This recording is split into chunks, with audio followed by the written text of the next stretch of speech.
Oh, Teka, sige po. dito na lang para dito nakaharap sa 46. Ayan, Sige. ayan, okay. I-angulo mo dun sa 46. Good day, this is LG.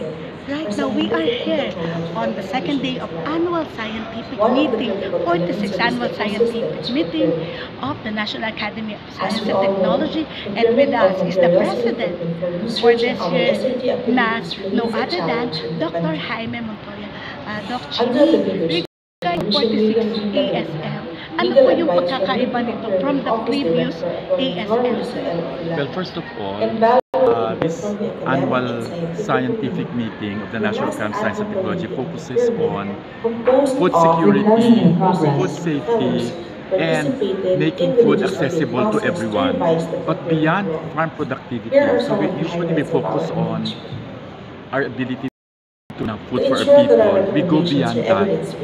We have focus on what we eat, and what we are focusing now is what we call the planetary diet. So we really need to ensure that our people are optimally healthy and able to access the right food in their diet.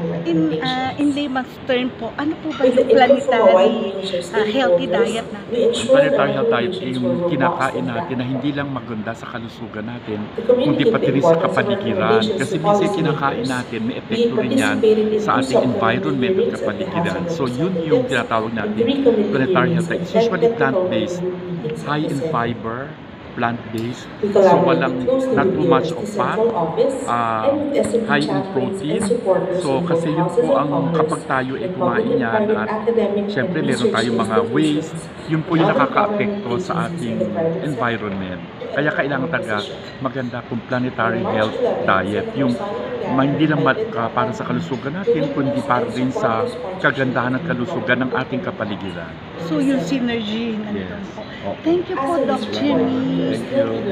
You've just heard our interview with for this 46th annual scientific meeting for the second day, no other than the President of National Academy of Science and Technology, Dr. Jaime Montoya. This is MJ Albina Balaguer of DCNG Online, Dawa Sakat Makabulahang Journalismo, your happiness channel.